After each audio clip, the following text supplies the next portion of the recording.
Alright, so today we're looking at part 3 of Big Ed and Liz on 90 Day Fiancé Happily Ever After Season 7. Previously, Big Ed and Liz had a tough time convincing their friends and family to get behind their engagement, with Ed's daughter Tiffany still not talking to him, his friend Rich turning his mum Norma against him, and Liz's friends expressing clear disapproval of her relationship with Ed. However, things had been going pretty well between the two of them until last time out, Big Ed brought Liz along on a shoot to take photos of her friend Alex, and Liz stormed off after feeling that Ed was giving too much attention to Alex and not enough to her.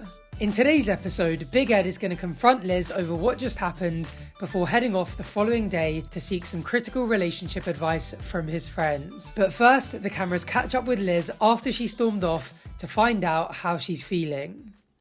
That's exactly how I thought the shoot was going to go. I knew he wasn't going to try to actually teach me.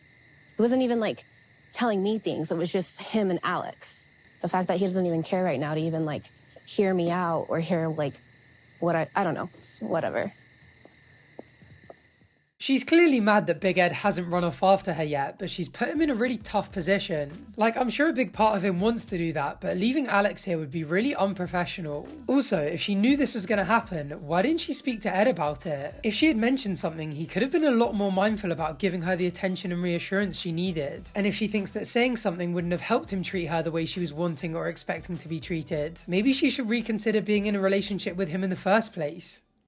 Alex, great job. Hey, thanks. You're supposed to teach Liz too, right? But when she's like, oh, she doesn't have a neck, I'm like, yes, she does. That was the one where I'm like, what are you talking about? Well, I get what she's saying, kind of hunched over. Yeah. No, I see what she sees. I see that. I actually feel a little bit bad for Ed here because he was taking Alex's side to protect her feelings, but now she's taking Liz's side because she's her friend, and Ed is stuck with no one on his side. Don't get me wrong, it's sweet of Alex to be understanding of Liz's feelings, and I admire the fact that she's humble enough to accept the criticism to do so, regardless of whether she really believes it or not. I just feel like Big Ed is being hard done by here, especially given, for once, he hasn't actually done a lot wrong. I probably took it the wrong way. Yeah, so okay. I probably have to apologize. You probably always should apologize. Yeah.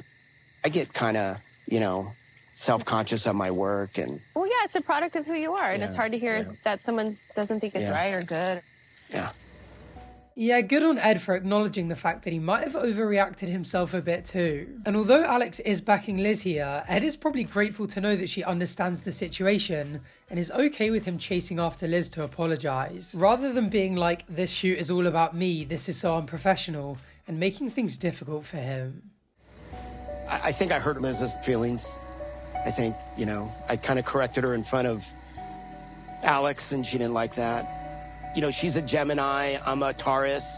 We're both very headstrong, and sometimes in a relationship, it's not all roses.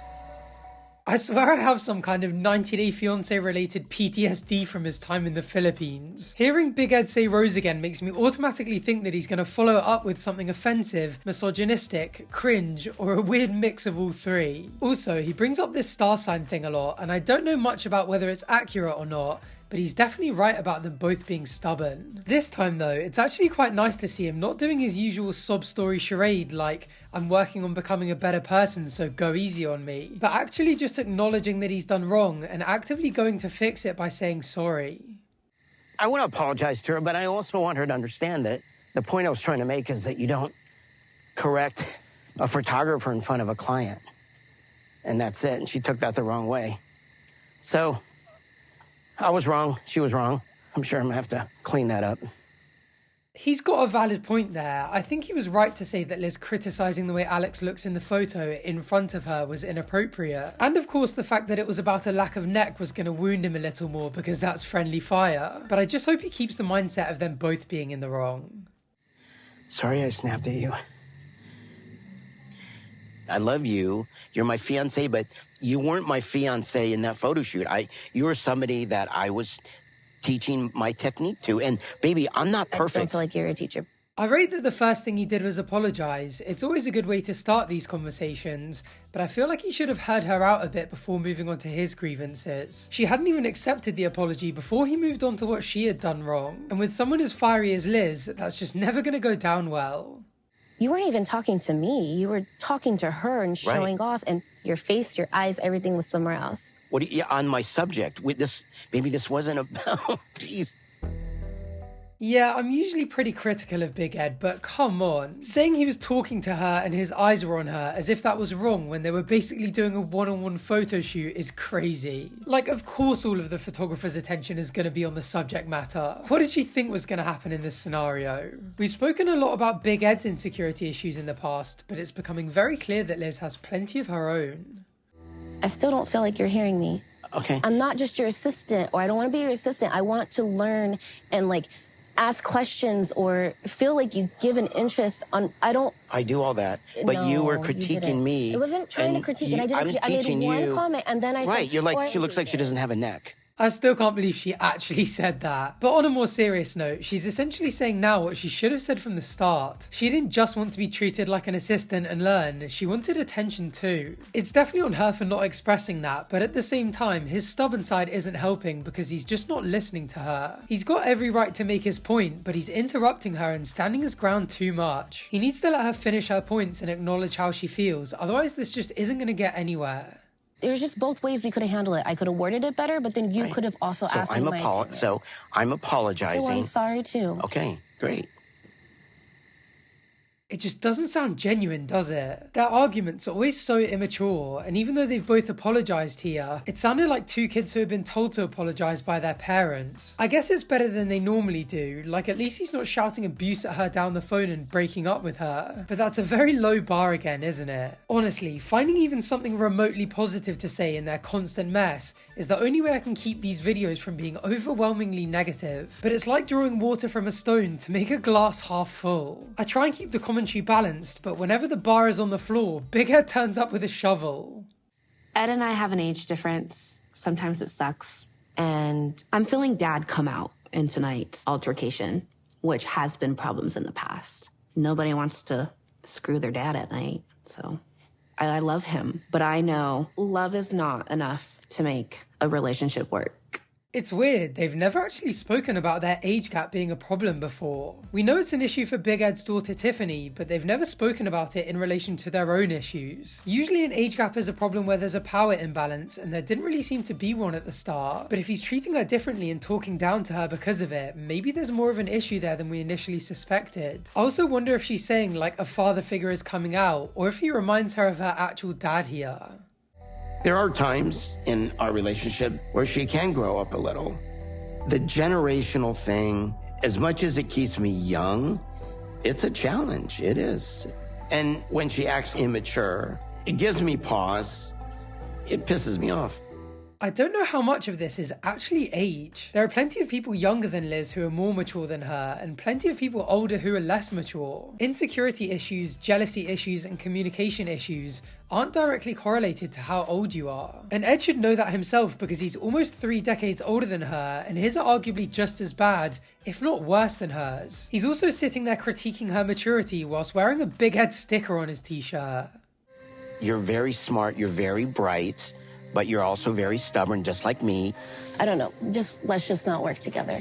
Let's just not. You're carrying it. I'm not carrying that to the car. Be a man. My back is hurting me. I'm serious. Okay, well, I'll be back. See, this is pretty much exactly what we were just saying. They apologised and ended the conversation, but it's so obvious that the air hasn't been cleared. Everything's gone okay up until this photo shoot, but I get the feeling that this is the turning point in the series, where things start to go rapidly downhill for them. So now, by the way, it's definitely a good time to check if you're still subscribed, because YouTube randomly unsubscribes people sometimes, and you definitely aren't going to want to miss the rest of this saga. Or if you're new or haven't subscribed yet, please also feel free to do so for the same reason. It only takes a second, it means a lot to me. You'll get more videos just like this delivered to your homepage, and you can always change your mind later on if you feel like it. Anyway, self-promo over. That was all of the drama for the night at least, so the pair packed up and headed off home. The following day, Ed invited his friend Tony and his new friend Edward, who's Alex's boyfriend, out for a day of frisbee golf and relationship advice. Yeah, you have to be this tall to play. I'm good. You're good. You just passed. I'm good. Okay. We have seen Ed and Liz nip at each other pretty often. Ed's relationship seems to be kind of chaotic. I think it's unfortunate. It's not fun to see your friends at each other's throats. Interesting. There have been quite a few opportunities for possible arguments in the first few episodes, but other than the photo shoot, they've handled everything pretty well together. Or at least from what we've seen on camera anyway. It would be easy to assume from what we've seen that things are different this time, but I guess this clarifies that they're still constantly fighting and bickering, just like they were in previous seasons. One thing that Liz and I are struggling with, like, we need to learn how to fight. And we're really good. We're still learning that after this many years. Are you communicating? No. So that's the thing. Yeah. Give it time where you calm down a little bit, and then you can talk about it. Because when you're talking about it, when you're mad, you're just going to escalate it, and it'll be worse. That's definitely a part of the reason that they didn't settle the photo shoot argument. Liz stormed off, and then they had the big discussion about it moments later, whilst Big Ed was still wounded from the criticism, and Liz was still annoyed at him for not giving her enough attention and not following her straight away. Maybe it would have gone a little bit better if they had just waited until they had gotten home after a quiet drive to calm down and think things through, because at the end of the day, none of it was that deep, was it? We've had so many makeup and breakups and fights that it's not healthy, but we can continue to work on that. It's a lot better than, get out and I hate you and I never want to talk to you. Like, no, I don't ever want to be that person again. You know what? I know he often talks like this, but I do actually think that he's trying to change this time. More than he has done in the past, at least. Like the night before, I don't think Big Ed from previous seasons would have started that conversation by apologising. And although he's seeking advice in the same way he did with his brother on the golf course before, this time he's asking the right kind of questions and receiving genuinely good advice. But maybe that's just wishful thinking again. I always say that when you're engaged, there's a whole different feeling and vibe. And then when you're married, there's another one. So like enjoy that engagement time. And we're not in a rush to get married. Like we're still getting to know each other. We're still working stuff out, So I'm still, learning things about her. You don't have to know everything about her before it happens. You learn that in your whole life. Yeah. Good on Ed for being willing to take things slow for once, but I always wonder why people get engaged on this show before they even know that they want to marry the other person. Like coming back from a trip visiting Kaori, getting dumped, and then proposing to his ex less than 2 weeks later is just crazy to me. I mean, Tony's obviously right by saying you can't know everything about someone before marrying them, but if you're still figuring out how to make the relationship work, why get engaged just yet? After we got back, that first night we got back together, I woke up in the morning and I said, am I your forever? And without hesitation, she's like, yes, you're my forever. And so at that moment I knew, she is what I wanted. Yeah. I guess knowing that he wants her is enough for him to want to marry her, but it's a risky strategy. Just loving someone and wanting it to work doesn't always mean that it will. And she went from being what he wanted to not being what he wanted 8 different times. How did he change his mind a 9th time so quickly and feel sure that it wasn't going to change again? I just worry that, like with a lot of people on this show, the proposal came more from desperation and fear of loneliness than anything else.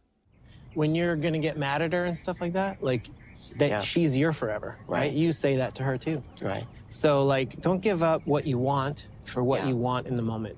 This guy is giving some really good advice to Ed. I feel like this talk could help him more than 6 months of therapy seemed to. Especially from Liz's side, a lot of their problems are fueled by Liz's insecurities and fears that he's going to break up with her again. Even marrying her isn't going to make her feel completely secure because she's been divorced twice already. So him reminding her that she's his forever too, especially when they argue, is a really good suggestion. The feelings of love will come and go, but it doesn't mean, okay, now I don't love her, love's gone. Yeah. No one's leaving, we're here for each other. It makes it so much easier, so much better. If you're always thinking, oh, she's going to leave, or I'm going to leave her, that's where you start getting into big trouble. Right. Damn, this guy really knows him inside and out. The day he starts doing Big Ed sagas on YouTube could be curtains for me. Jokes aside though, this is something Big Ed really does need to hear. He's so impulsive and has such a fragile ego that whenever anything goes wrong with Liz, he either wants to fix it immediately, or if he can't, he wants to dump her straight away in case she dumps him first. I just can't believe it took him 8 breakups and the advice of someone else for him to realise that they don't have to go through that every time they argue. She's not the type of person that would ever cheat on me, which that was a big insecurity that I had. Everybody cheats. That was my story that I made up in my head. But until you can trust somebody, really trust them, if you can't, you can't be with them. This is crazy, because if you heard this without having watched previous sagas, you would 100% assume that he had been cheated on. But not only is that not the case, he actually cheated on his wife that he had a baby with. Like, this is something Liz should be worried about happening, not him. I guess he just knows that someone can marry someone, start a family with them, claim that they want to spend the rest of their lives with them, and still cheat on them because he did it himself, the little scumbag. I had trust issues with Rose, and that always carries into, you know, whatever relationship that you're in. But when you love somebody and you give them everything, you know, it's scary because it can all be taken away. And it must be even scarier if you're him, because chances are, if it isn't all taken away, he'll throw it away in a moment of self-sabotage. And although it appears like he's making progress, next time out, it's going to become alarmingly clear that that's not entirely the case, as Big Ed's constant comments about Liz's weight start to really cut deep with her. So if you want to watch as the whole thing erupts into flames, make sure you're subscribed down below so you can catch the next video as soon as it's out, and so you can keep up with the rest of the saga. Thank you for watching, and hopefully I'll see you on the next one. Bye for now.